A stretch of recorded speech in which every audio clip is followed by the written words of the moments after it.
Ivan Wedekind envolve muita complexidade, vários fatores que influenciam.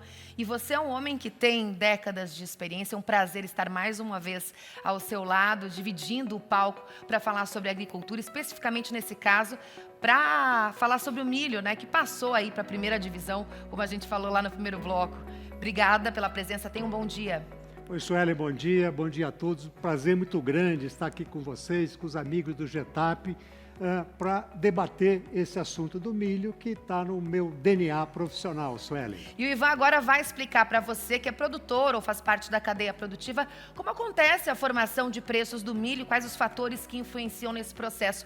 Ivan, o palco é todo seu. Legal, Suelen, obrigado. Vamos em frente então, pessoal. Vou fazer uma apresentação. Espero que ela seja didática e, ao mesmo tempo, rápida, unindo o geral com o particular do mercado de milho. Então, tem aqui alguns slides que vocês vão ver na tela num instante, no sentido de que mostrar para vocês o ponto principal. O seguinte, a Cora Coralina, que é uma grande poeta, escreveu lá em 1965 a Oração do Milho, que relatava o milho como a planta humilde dos quintais pequenos e das lavouras pobres. Foi aquilo que ela observou ao longo de toda a sua vida, porque o milho era personificado, era como se fosse uma pessoa marginalizada, preterida na hierarquia pelo trigo, que era o pão nosso de cada dia, e boa parte do consumo de milho era para o consumo humano.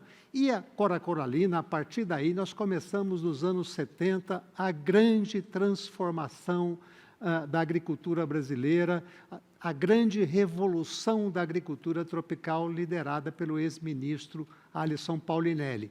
O Enilson falou em custo de produção, de preços de insumos, e eu queria deixar uma primeira mensagem para vocês, que é fundamental entender a estrutura dos mercados agrícolas. Por exemplo, dias atrás, o Estado de São Paulo manchetou, né? Falta de fertilizantes complica o plantio e sinaliza mais inflação na mesa em 2022.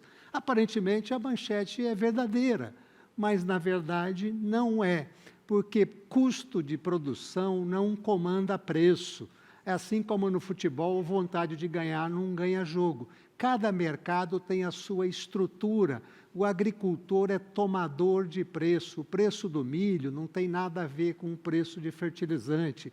O preço do boi não tem nada a ver com o custo da ração no confinamento. Então, todo o mercado é comandado pelos fatores determinantes da demanda. E assim, de modo bastante didático, os 4 fatores que determinam a demanda de qualquer produto são a renda dos consumidores, se a economia cresce ou não, os gostos e preferências dos consumidores. Hoje nós temos já um nicho de mercado vegano, por exemplo, em produtos alimentares ou não. Os aspectos populacionais e demográficos. O Brasil tem uma grande vantagem, que tem um grande mercado interno, uma grande população, e também a existência de produtos substitutos ou sucedâneos. O milho tem se aproveitado disso, substituído muitos elementos. Então, são esses fatores que determinam a demanda de cada produto, a chamada estrutura da demanda. E nós temos também os fatores determinantes da oferta, que aí o nosso produtor, o agricultor, os técnicos entendem isso de modo muito mais fácil.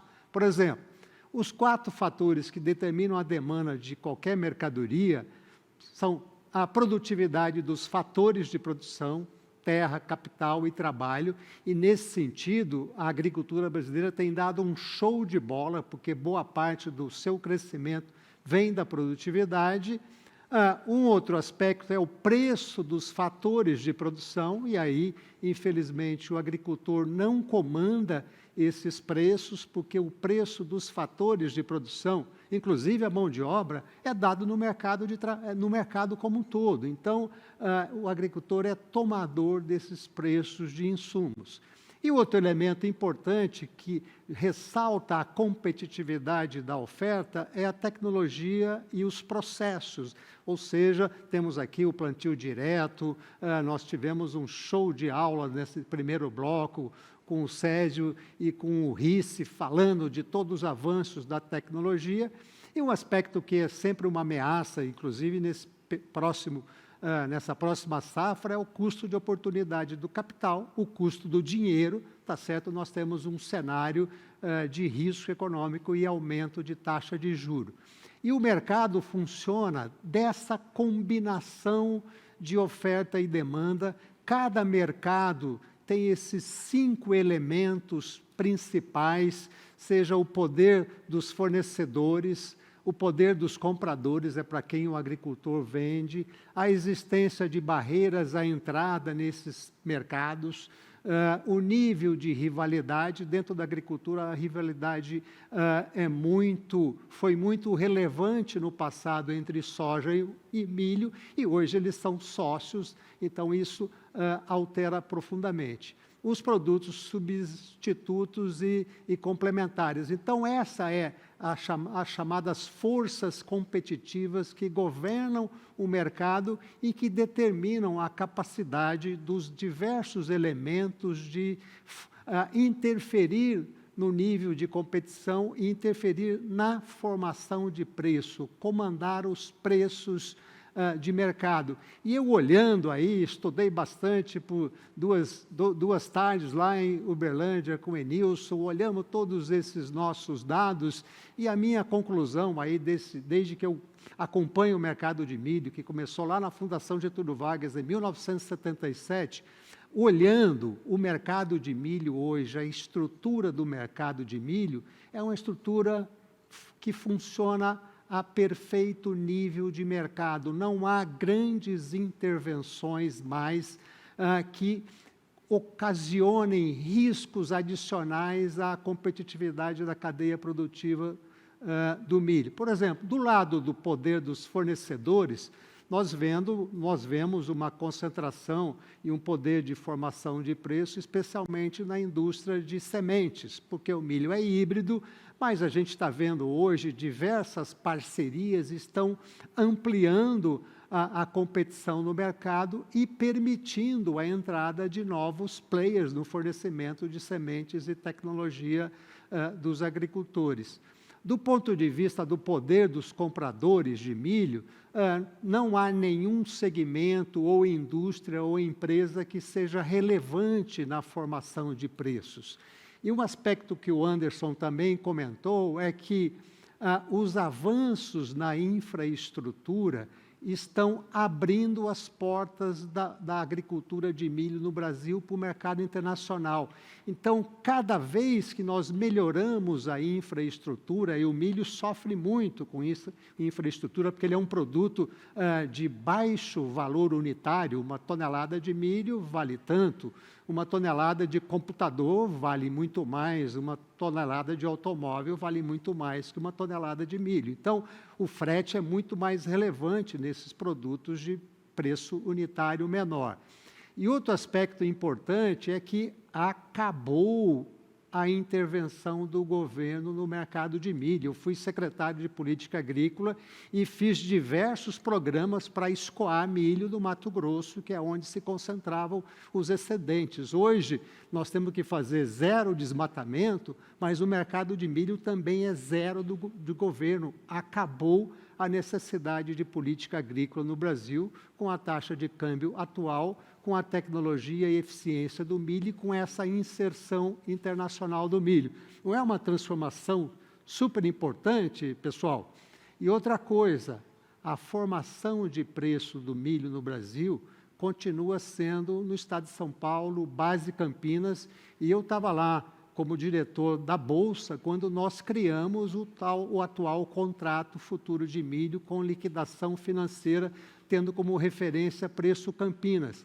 Então, com isso, vocês concluem aqui comigo, vocês vão concordar comigo, que o mercado de milho funciona livre no mercado, de acordo com os fatores de oferta e demanda, tem um choque de oferta por problema climático, o mercado se equilibra, e isso é importante porque não precisamos mais da mão visível do governo interferindo no mercado agrícola.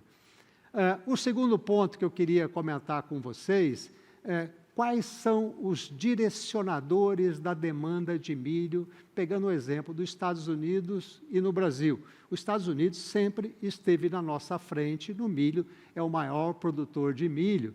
Então, o que vocês percebem que houve nesses 20 anos, praticamente, houve uma mudança estrutural do mercado de milho nos Estados Unidos. Vejam aí na tela que o consumo animal representa hoje 38% do consumo total de milho nos Estados Unidos. Olha o etanol, já 34%, já encostou. Antes do etanol veio o xarope do milho, que foi um programa de governo com subsídio, e o milho passou a substituir o açúcar no adoçamento de refrigerantes, bebidas. Então, esse aspecto mostra que uma mudança estrutural do mercado de milho nos Estados Unidos, enquanto no Brasil, a nossa competitividade do milho é muito focada nas cadeias produtivas das proteínas. Vocês vejam que o consumo animal, 52 milhões de toneladas, segundo a pesquisa da Celeris, representa ainda 56%. É o consumo hegemônico, porque nós somos campeões de eficiência e competitividade no frango, nos suínos, né? E um aspecto importante do início da transformação industrial do uso de milho no Brasil é o etanol de milho. Já são 8 milhões de toneladas, indo para cerca de 10% do consumo. Então, essa industrialização do milho no Brasil, esse novo consumo de etanol preenche gaps de excesso de oferta em determinadas regiões e, além do que, a competitividade das exportações. Está aí na tabela, se o pessoal jogar novamente, expandir a tela, olha, vocês vejam que na penúltima linha ali, a exportação já representa 24% do total do uso de milho no Brasil. Nem Cora Colalina, nem Ivan Vedequim, nem ninguém imaginava há 20 ou 30 anos atrás que o Brasil seria o segundo maior exportador de milho do mundo. Então, pessoal, são mudanças importantes que só representam uma evolução da nossa cadeia produtiva do milho. Eu queria já ir para os finalmente, concluir com vocês, e que é essa evolução do milho que o GETAP maravilhosamente vai passar a trabalhar ao longo dos próximos anos, com apoio total nosso. A economia do milho está gerando um efeito riqueza excepcional na agricultura brasileira. Eu assisti, quando começou a surgir a chamada segunda safra de milho, os agricultores forçaram as empresas que não tinham tecnologia suficiente. Então, o Roberto Rizzi, a curva M do milho, que você comentou muito bem na sua palestra, está vivinha da Silva. Eu refiz com o Enilson esse gráfico que mostra que nós temos ainda o eletrocardiograma, a curva do milho, esses ciclos de aumento e diminuição da área plantada de milho, excepcionalmente continua na segunda safra, porque a curva M é o sinal de que o mercado funciona. O vetor da curva M é o preço relativo soja-milho. Os Estados Unidos, se o preço relativo soja-milho está alto, eles vão plantar mais soja e cai a área de milho. No Brasil, nós temos uma compensação. A segunda safra de milho é milagrosa e ela resulta, na verdade, num casamento por puro interesse entre a soja e o milho. E toda a expansão da soja nesses últimos 10 anos, de modo ininterrupto, puxou a segunda safra de milho. Vocês vejam que entre 2006 e 2020, nesses 15 anos, a área de soja cresceu 18,5 milhões de hectares e a área de milho 10,3. Ou seja, o que era concorrência virou casamento, a soja carrega o milho na garupa. Isso mostra, esse gráfico da Celeris mostra a rentabilidade dessa combinação de soja verão e milho inverno. Vocês não precisam entender, só ver o lucro que está sobrando nos agricultores. E a minha conclusão nesse minuto final é que exatamente essa, a combinação de soja e milho amplia a geração de caixa e a margem operacional dos produtores em qualquer cenário de preços de mercado. Isso é muito importante. Outra coisa, essa evolução recente da agricultura brasileira ressalta, reforça o conceito da vantagem competitiva das localizações que veio lá de Michael Porter. As regiões que têm a possibilidade de fazer segunda safra e fazer especialmente também no futuro integração lavoura, pecuária e floresta, têm um efeito riqueza muito maior do que as regiões tradicionais que não têm essa possibilidade desse casamento da soja com o milho. Isso vale para os Estados Unidos e para outras regiões do Brasil que não têm na segunda safra, na terceira safra, na integração, a oportunidade de geração de riqueza enorme. E isso é o passaporte para o crescimento do agronegócio, que no milho será cada vez mais gigante e global. Um abraço a todos vocês.